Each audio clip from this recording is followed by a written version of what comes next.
اللہ تعالیٰ نے قرآن مجید فرقان حمید میں ارشاد فرمایا کہ لقد کان لکم فی رسول اللہ اسوۃ حسنہ، فرمایا بے شک تمہارے لیے رسول کریم علیہ السلام کی زندگی میں بہترین نمونہ ہے، بہترین نمونہ ہے تمہارے لیے حضور کی حیات نور میں۔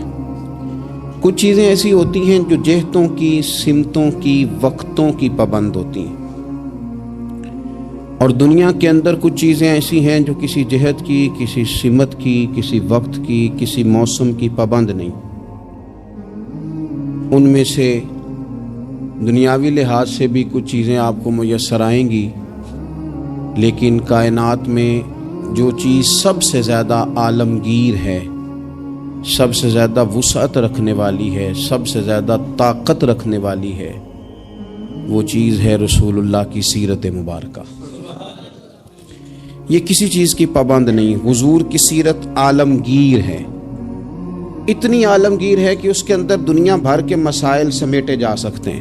حضور سید عالم صلی اللہ تعالی علیہ وسلم نے ہمیں جو سیرت مبارکہ عطا کی ہے نا، وہ مکمل ہے، وہ جامع ہے، وہ عالمگیر ہے۔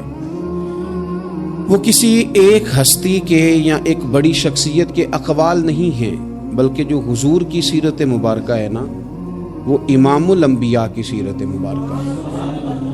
تمام انبیاء کرام کے جو کمالات ہیں اللہ تعالیٰ نے نبی کریم علیہ السلام کے اندر جمع فرما دیے۔ حضور کی سیرت اس کی جامع ہے، اور اس کی جامع کیفیت میں وہ سیرت ہمارے پاس پوری طرح محفوظ ہے۔ حضرت عیسیٰ علیہ السلام اللہ کے بڑے عزتوں، شانوں، بلندیوں والے پیغمبر ہیں، پر انہوں نے تو نکاح ہی نہیں فرمایا۔ تو جو آدمی چاہے گا کہ میں نے شادی کرنی ہے اور مجھے سیرت چاہیے، تو وہ کہاں سے لے گا؟ جناب عیسیٰ علیہ السلام نے تو نکاح نہیں فرمایا۔ حضرت عیسیٰ علیہ السلام کی حیات مبارکہ میں نرمی ہی نرمی ہے، درگزر ہی درگزر ہے۔ اور ایک حیات مبارکہ ہے حضرت موسیٰ کلیم اللہ کی، جس میں جلال ہی جلال ہے، جس میں جلال ہی جلال ہے۔ اس چیز کو بھی بعض لوگ سمجھنا چاہیے کہ ہر جہت کی خوبصورتی کی، ہر پھول کی اپنی اپنی خوشبو ہوتی ہے، اور سارے پھول ملیں تو پھر گلدستہ بنتا ہے۔ تو اس لیے حضرت موسیٰ علیہ السلام کی حیات مبارکہ میں جلال ہی جلال ہے، لیکن رسول کریم صلی اللہ علیہ وسلم کی حیات نور آپ دیکھیں گے تو حضور نے تلوار اٹھائی میدان میں، حالات کچھ اور طرح کے تھے، تو جناب ابو سفیان رضی اللہ تعالیٰ عنہ کہتے ہیں میں نے کہا حضور تھوڑا سا پیچھے ہٹا جائے، معاملات کو دیکھا جائے۔ فرمایا نہیں بھائی، میں نبی ہوں، بات یہ بھی سچی ہے، اور میں عبد المطلب کا پوتا ہوں، بات یہ بھی سچی ہے۔ اب پیچھے نہیں ہٹنا، اب آگے چلنا۔ ایک معاملہ یہاں ہے، اور ایک معاملہ مقام حدیبیہ پہ ہے۔ حضور نے خود فرمایا کہ ہم عمرہ کے لیے جا رہے ہیں، لیکن جب وہاں حالات کا رخ کچھ اور دیکھا، اور حضرت عمر جیسے لوگ کھڑے ہو کے کہہ رہے تھے کہ یا رسول اللہ ہم کیوں دب کے صلح کریں، آپ بھی سچے، قرآن بھی سچا، اسلام بھی سچا، تو نبی کریم علیہ السلام نے فرمایا عمر میں اللہ کا رسول ہوں، میں مرضی سے نہیں بولتا، میں وہی کہتا ہوں جس کا میرا رب مجھے حکم ارشاد فرماتا ہے۔ تم اس کو دبی ہوئی صلح نہ سمجھو، تم اسے فتح مبین ہی سمجھو۔ تو پھر وہ فتح مبین کی صورت میں سامنے آئی وہ چیز، اور وہی صلح حدیبیہ جس پر بہت سارے لوگ کلام کر رہے تھے، وہی فتح مکہ کا سبب بن گئی، وہی دروازہ کھلا بعد میں فتح مکہ کا۔ تو نبی پاک علیہ السلام کی سیرت میں آپ کو ہر چیز میسر آئے گی، لیکن کچھ چیزیں زیادہ نمایاں ہیں، ان میں آپ کو زیادہ وضاحت اور زیادہ دلالت میسر آتی ہے۔ ان میں سے آپ دیکھیں حضور علیہ السلام مالک و مختار ہیں اللہ کے خزانوں کے باذن اللہ تعالی۔ حضور سید الانبیاء ہیں، سید الرسل ہیں، اللہ نے اپنے محبوب کو غیب کے خزانوں کی کنجیاں دی ہیں۔ سرور کائنات امام الانبیاء ہیں۔ حضور علیہ السلام کو اللہ تبارک و تعالی نے بے پناہ عظمتیں دیں، صبح قیامت لواء الحمد کا جھنڈا اللہ دے گا۔ لیکن میرے بھائی، سب سے پہلے بلا حضور کی کون سی صفت دنیا کے سامنے آئی؟ سب سے پہلے جس نام سے لوگوں نے نبی پاک کو جانا وہ کہ حضور کا صادق اور امین ہونا، کہ حضور سچے بڑے ہیں۔ نبی پاک صلی اللہ علیہ وسلم ان کی زبان نور سے کبھی کوئی کلمہ ایسا جو خلاف واقعہ ہو نکلا حضور سچے ہیں، حضور سچے ہیں، نبی پاک نے جو کہہ دیا سو کہہ دیا، حضور اپنے وعدوں کے پکے ہیں، رسول پاک بات کے یہ سب سے پہلے صادق اور امین ہونا نبی پاک کا، میرے نبی پاک صلی اللہ تعالی علیہ وآلہ وسلم کی صداقت کا، حضور علیہ الصلوۃ والسلام کی زبان کی صفائی کا یہ عالم تھا کہ جب مسلمان نجاشی بادشاہ کے پاس پہنچ گئے، پہلی ہجرت جو ہجرت حبشہ کے نام سے موسوم ہے وہ ہجرت ہوئی، حضور سید عالم صلی اللہ علیہ وسلم کے غلام وہاں پہنچے تو انہوں نے وہاں شکایات بھیجی، اور جب شکایات وہاں پہنچ گئیں تو نجاشی جو تھا وہ کہتا میں جذباتی فیصلے نہیں کرتا، میں ایسے تم آ گئے ہو، تم نے شکایت کر دیا ہے کہ مسلمانوں فتنہ فساد معاذ اللہ پھیلا کے تمہارے پاس آ گئے، میں پہلے تحقیق کروں گا بات کیا۔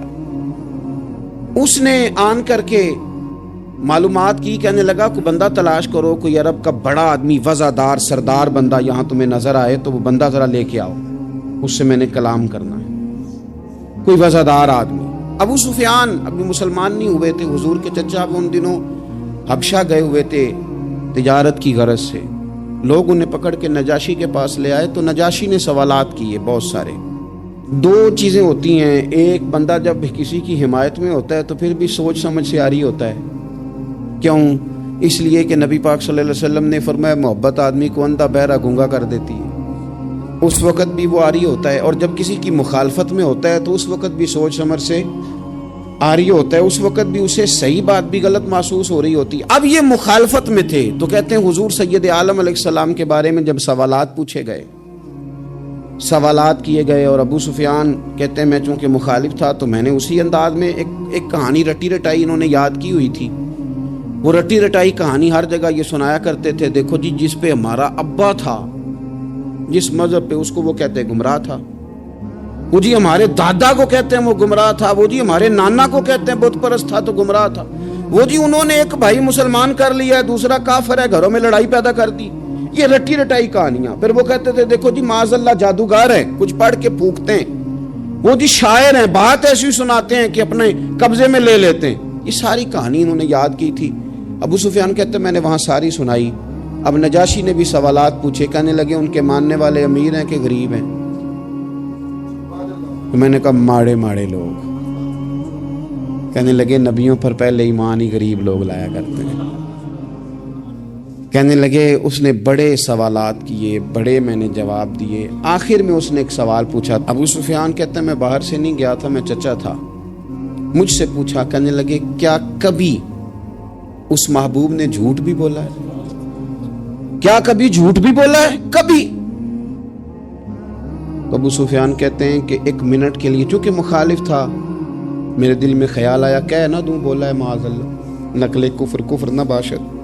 کہتے ہیں پھر میں نے سوچا کہ ایک تو یہ عرب کی وزاداری کے خلاف ہے کہ میں غلط بات کروں، اور دوسرا یہ کہ میں انہیں جادوگر کہوں تو شاید کوئی اس پر سوچے، شاعر کہوں تو شاید کوئی توجہ کرے، پر مدینے والے محبوب نے جھوٹ بولا ہے یہ تو مانے گا ہی کوئی نہیں، یہ کیسے ہو سکتا ہے؟ یہ تو صادق اور امین ہونا تو ان کا آفتاب سے زیادہ روشن، کون اس بات کو تسلیم کرے گا؟ کون مانے گا؟ کوئی نہیں مانے گا۔